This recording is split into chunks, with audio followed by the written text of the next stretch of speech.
Might have to edit. You might have to edit the first couple minutes.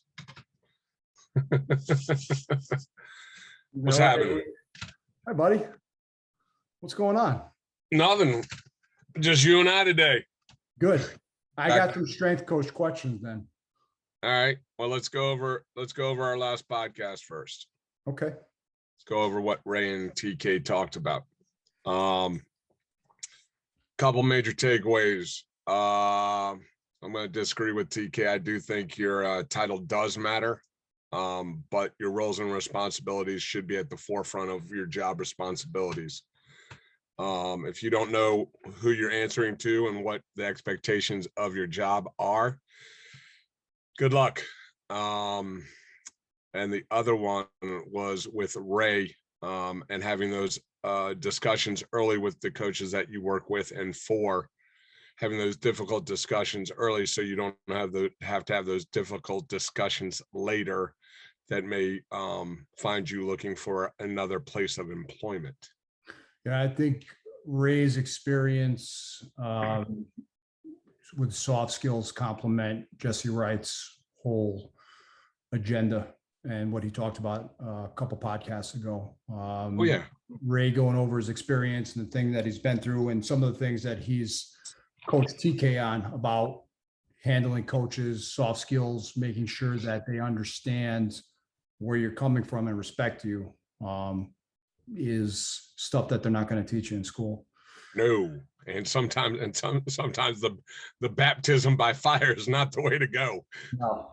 And on that episode, I also got to ask a question that's been in my mind for 20 plus years.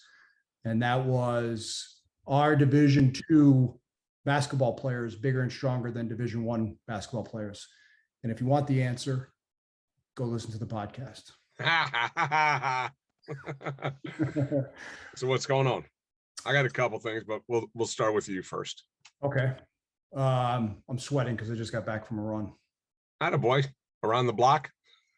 Yeah, it was a mile. I had 20 minutes to get in, and I'm a slow runner. I was going to do a mile and a half. I was like, yeah, it's cutting it close, buddy. So, hey, but I mean, you got to move. At the end of the day, you got to move every day. So, you know, it's one of the frustrating parts for me.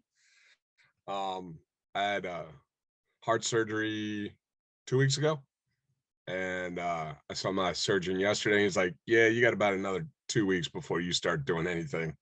Oh. And then when you start, be smart. You look good, buddy. You look really good for a guy who just had surgery. Heart surgery. Yeah, I mean, as I've told a couple people, the individual in the room next to me died. So I'm doing better than that, obviously. It was a tough surgery. But hopefully now I don't have to deal with AFib anymore. So we'll see. Great. Yeah.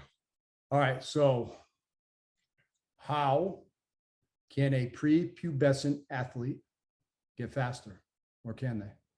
Yeah, it's a skill. So couple things. I mean, you look at what you're trying to do.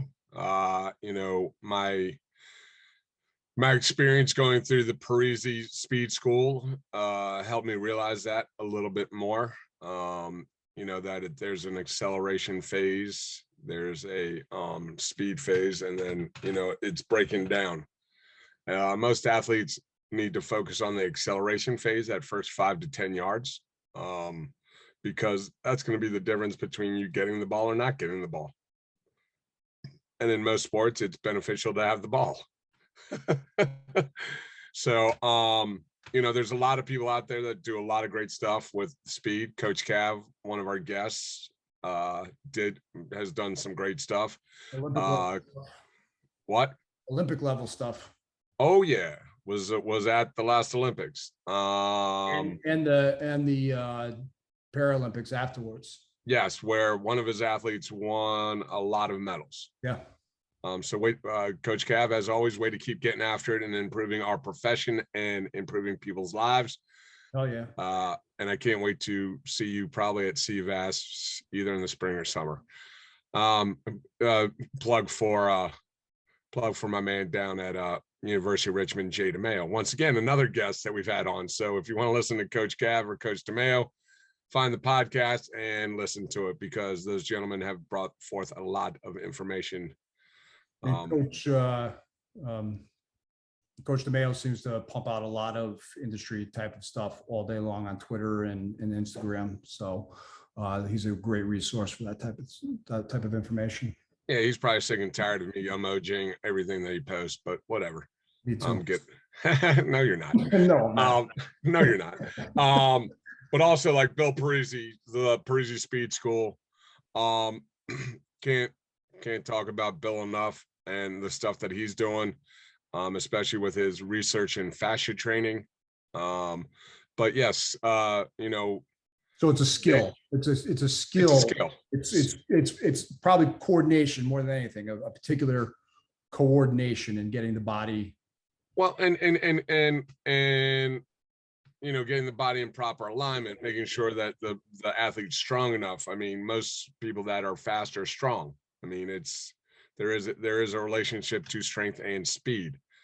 Usain Bolt is not a very frail individual. He is a very robust, strong, fast individual.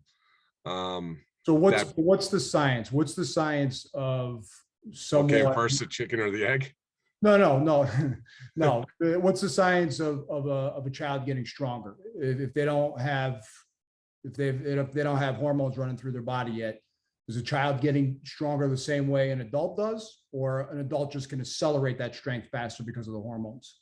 I would think, and this is just not looking at any research or anything that I haven't looked at in a while, but I mean, for somebody pre-pubescent, I would look at body weight stuff, making sure they have an understanding of how their body can move efficiently and effectively. And then, use their body weight for strength activities, pull-ups, push-ups, squats, lunges, making sure that they're effective and efficient to move through all three planes of motion. And then doing things like the wall drive, where you take a arm length away from the wall, you take a step back, you lean into the wall, so it puts you at that 45-degree angle where you want to be at in a drive phase or acceleration phase. And then make sure they understand from there's some drills that you can go off of that. But, if you have somebody on the wall for a minute doing working on their drive phase, they're going to understand that they need to be strong in order to be fast. So an untrained pre-pubescent athlete can get stronger. They'll get stronger. It's the same physiology as an adult getting stronger. But it's that, because we discussed this, I forget with who, we discussed this on another podcast, and someone said that there's a limit before you start getting those hormones. Like you can only get so strong until those hormones take over, and then strength really accelerates. Oh yeah, I mean, there's a reason that older individuals do TRT, because their hormone levels are depleting. So I mean, that's why you see, it was back in the UFC where Chael Sonnen and several, I'm not going to say any names, sorry Chael, but there were several athletes using TRT therapy. So they were older, they had the experience of a 30-year-old, but they had the body now of a 18, 20-year-old because of the hormones that they were using. So the whole idea behind that is that they can recover faster and train as many hours as their younger opponent that they were going to be facing. Well, and that's the thing with any anabolic steroid and or any hormone that you might be taking, that it doesn't make you stronger. It gives you the ability to recover quicker, so you can train more frequently and recover quicker from your training sessions. So all right. So to kind of recap and put bookends on it, the original question: how does a pubescent athlete get faster? The first component is the skill, learning the coordination, learning how to run properly. Yeah. The second is bringing in that strength component to get them stronger, but there's going to be a level because they haven't hit puberty yet. Is that there will be a ceiling. There will be a ceiling. And then, one of the things that we talked with Coach DeMeo is about, what are the diminishing returns? Do individuals need to squat 2.5 times their body weight? And that's Maybe. probably sports specific, right? Yeah. I mean, that's where you're looking at, like, that was like the old football, 2.5 times your body weight for a squat.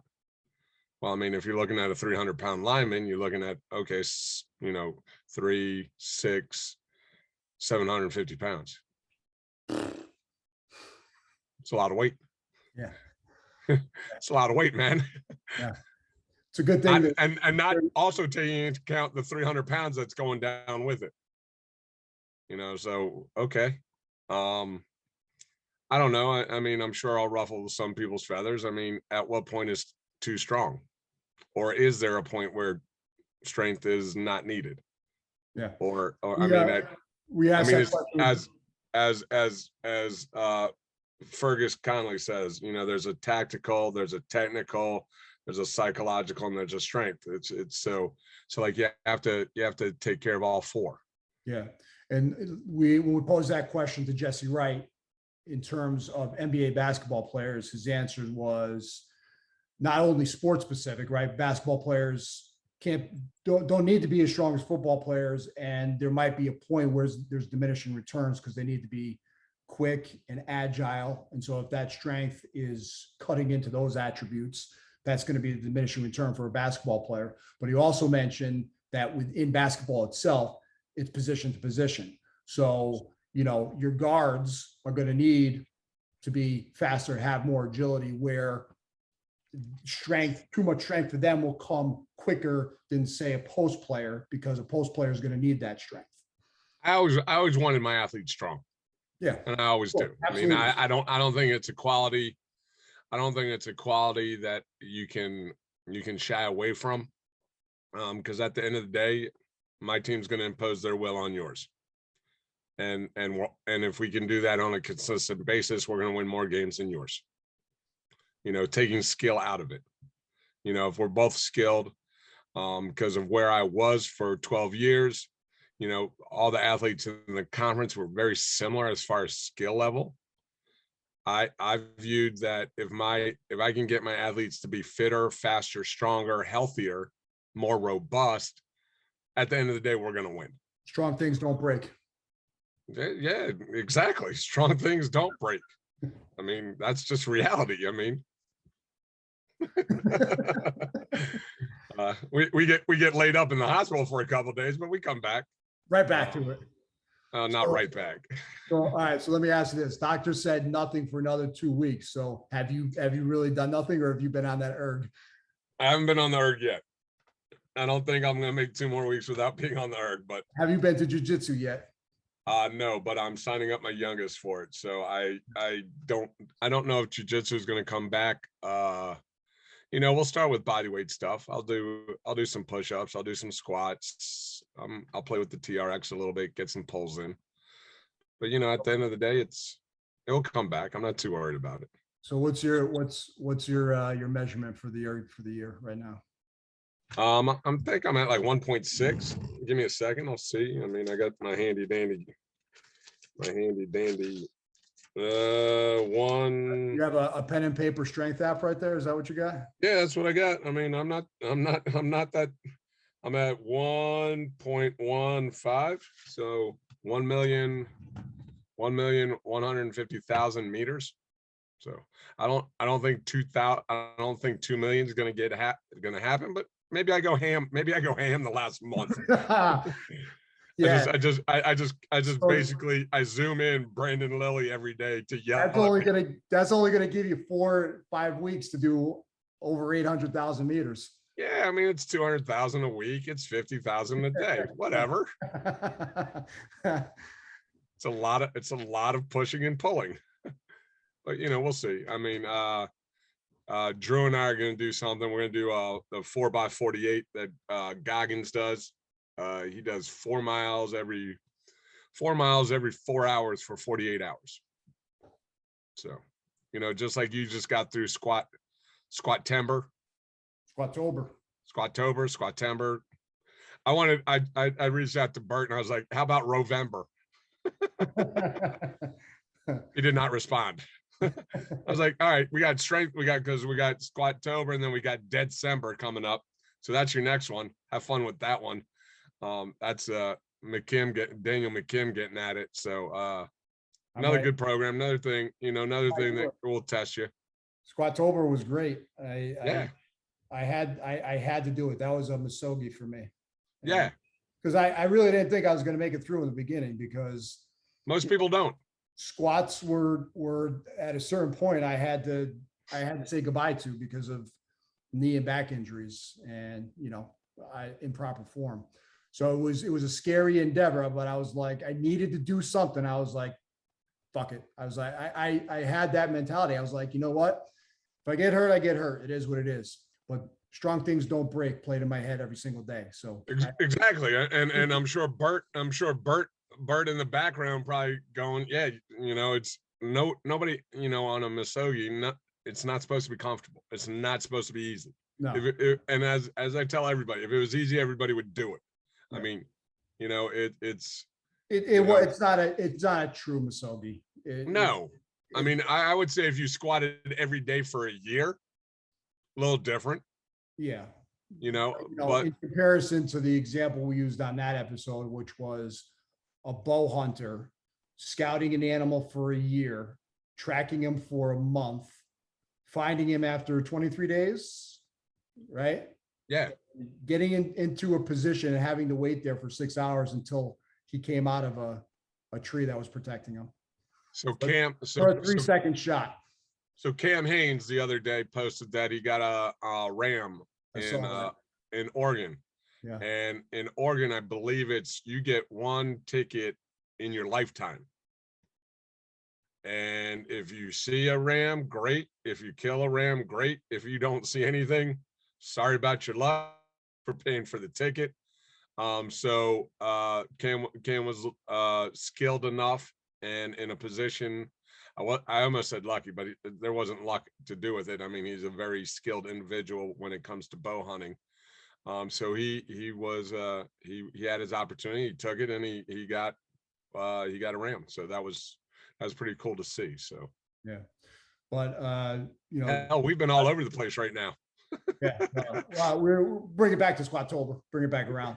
Okay. It was great because I got to really do a deep dive into the exercise, which I've done squats before, but in terms of really understanding, like a bench press, I understand because I never had upper body issues, and when in high school, that's all you want to do is, you think strength is your upper body. Bench and buys. I think I did bench every other day when I was in high school. So I'm very familiar with that exercise, but squats. That would also explain the rounding in your shoulders. Yeah. So what? I got to do more pulls. Mm-hmm. Yeah. You're welcome. But the exercise that Aaron Aramis pulled out was great because it was all around. It wasn't just squats, So no. there was you're getting the opposite. If you were pushing one day, there was a pull in there too. So you're getting the opposite. So it was a great all around exercise and exercise program. And it was completely doable. Yeah, double A is a badass. So I mean, shout out to Sornek, shout out to Bert, shout out to Double A, shout out to Daniel McKim, getting ready for December in a couple weeks, and appreciate all that you guys do for us professionals and the profession. Keep getting after it. I did every rep, I did every set. There was one point, maybe around week 2, where I was like, I hit the wall and I stopped. I think mid set. I didn't finish all the reps. And then I got pissed at myself and I never let that happen again the rest of the month. Yes. So that's okay. That's learning. You didn't lose, you learned. What else you got? I don't know. What do you got? You said you got stuff to talk about. Yeah. Earlier this week, ESPN posted out that there was about $526 million in dead money in the coaching profession. $500 million. Coaches are being paid to not coach at their school or university anymore Why? because they got fired. What they have, so they have a contract still in place? Yes, sir. Come on now. Now, And as a coach, they got trouble bumping up a strength coach's pay to from 35,000 up to a livable wage, a livable salary. now that's what I'm talking about. You got there's a university right now paying 3 football coaches, 3 head football coaches. Only one's coaching there. And I'm not here to bash any coaches. I get yours. Like if you can get a 10-year, $10 million a year contract, get it. Because we know in this profession that what have you done for me lately? But at that same point, if you're paying the head coach that kind of money, who's really running the athletic department? It's not who you think it is. It's not the AD. It's not. I mean, and I'm not here bashing ADs, but at some point this has got to get reeled in, or the wheels are coming off. I mean, I think the wheels are coming off already, and I've talked about it. And it's Doesn't it always come down to who's controlling the money in every situation? Oh yeah. Follow the money and you'll have your answer. The NCAA to say they're nonprofit, but they take $1 billion for football to televise it. It's like, yeah, that $1 billion gets broken up between 300 schools, maybe, I don't know. But the big 5 conferences take their piece first, and they should. I mean, once again, Nick Saban, University of Alabama. I don't know what Coach Saban's salary is. I don't really care, but he puts over 90,000 people in a stadium every other weekend. And as we've talked, he's also probably responsible for an increase in college applications, probably 20% a year. And that's non-refundable money. You pay $100, you put in your application, you either get in or you don't get in. But if you don't get in, they don't send you a check back. So they actually tied a percentage of applicants to a particular university because of the football coach.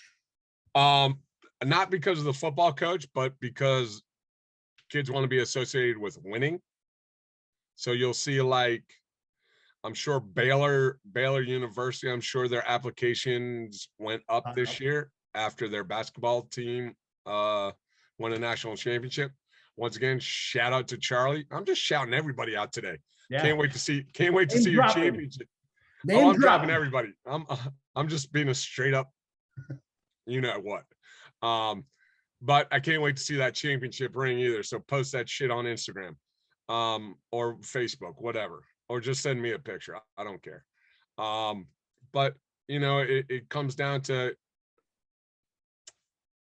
our profession, once again, not taking care of each other, not taking care of ourselves, and not demanding to have a seat at the table. Getting back to Ray and TK, it's like, we need those titles. You want me in that boardroom. You need me in that boardroom. Go straight up Jack Nicholson on you. Because at the end of the day, we're the ones that spend the most time with the student athlete, and we know what's going on with them. So I was thinking about that the other day, and I related it to one of there was like a coaching cue that I used with the kids when I was teaching them basketball, right? There's 4 pillars to win into basketball success. The first was physical ability. The second was defense. And these are in order of importance. Defense, ball control, whether that means don't lose the ball when you have it or get it back when you don't, and then scoring, right? But the first one it supports all the other ones. They're not even like pillars. That first one's really the foundation. The other ones are the pillars, but that first one's the foundation. It's your physical ability. And you strength coaches, that's your area. So for a a sport coach, not to recognize that is beyond me.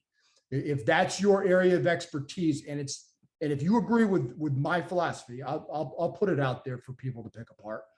But if you agree with that philosophy, that physical ability and status being injured or not injured, is important to everything else that you stack up on top of that in order to be successful in a particular sport, then your strength coach is your key ally because Well, I they're mean, taking care of that foundation.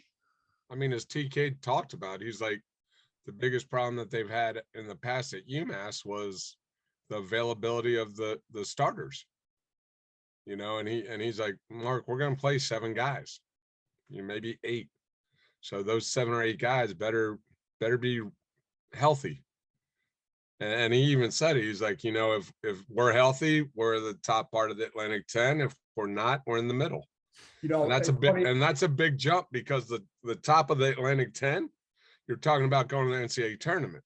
It's funny you mentioned that because Ray brought up another point after that, which was that other 7 that's not playing.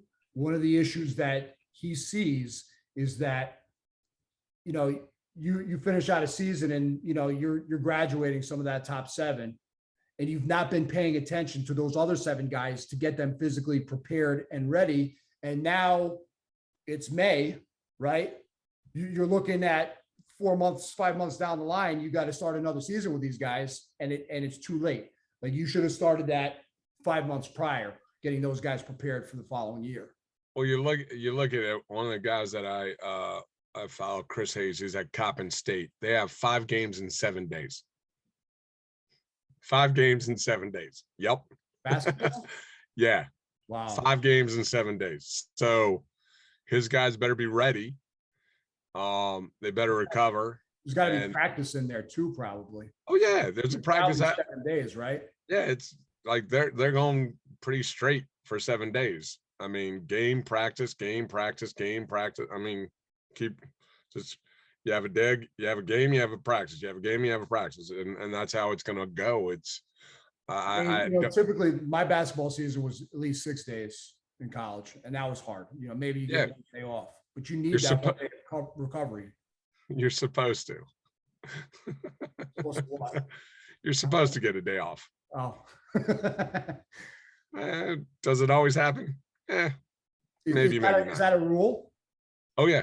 Oh, okay. Yeah. I think it's 1 every 7 or 1 every 10. I think. I don't know what it is because you have a lot of tournaments, preseason and stuff like that. Yeah. Where they don't have that luxury. But it's the other thing. Hey, I'm going to be in my office watching film at this time. If you want to come by and watch with me, or I'll be in the gym at this time. If you want to come by and get some shots, we can do that too. You don't have to. You don't have to. Wink, wink.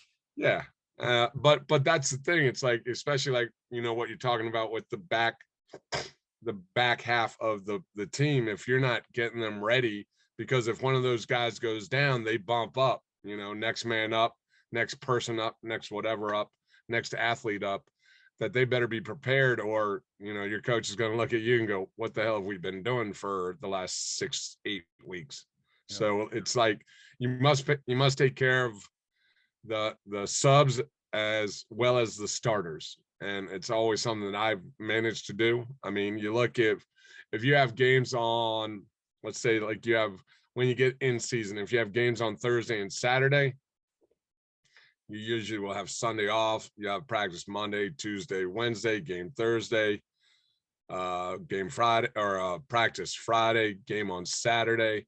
So if the guys that aren't playing obviously aren't doing much on Thursday and Saturday, you might want to get them into the gym, get some cardio in, get a lift in, make sure that they're not getting deconditioned or weaker throughout the season. But then you're looking at probably having that team in maybe on probably on Monday, maybe on Wednesday, and maybe on Friday. It depends how your coach is.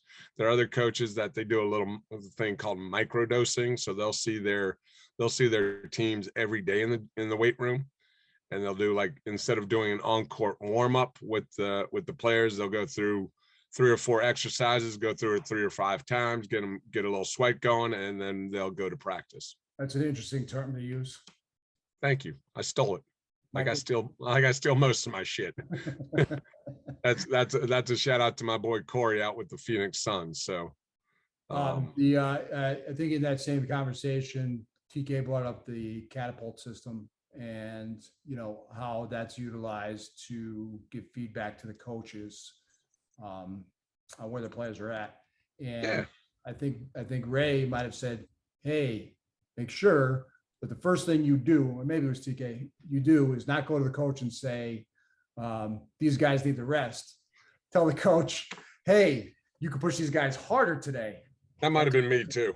I think I think it was me, but like if I talked to a gentleman that worked down at Louisville, Ray Gangon, phenomenal strength coach, and he's like, if I ever went to Coach Patino when he was at Louisville and said, you got to rest these 3 guys, he would have said, Ray, go fuck yourself and you're fired.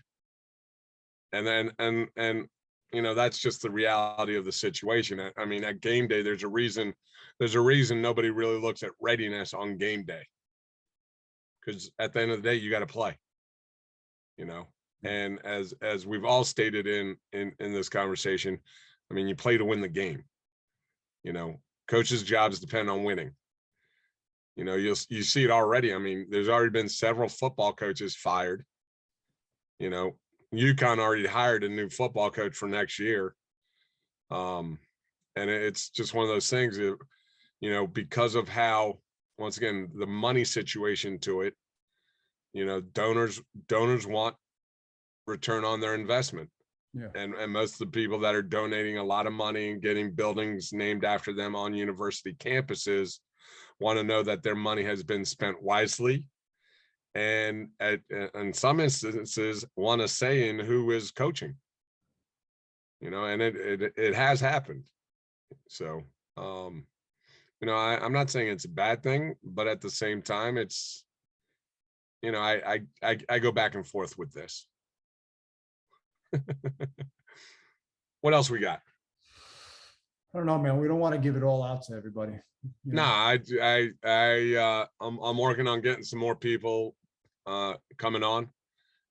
So that'll be fun. I mean, I think we've had in the 2 years that we've been doing this, year and a half, I think we've had some pretty phenomenal guests.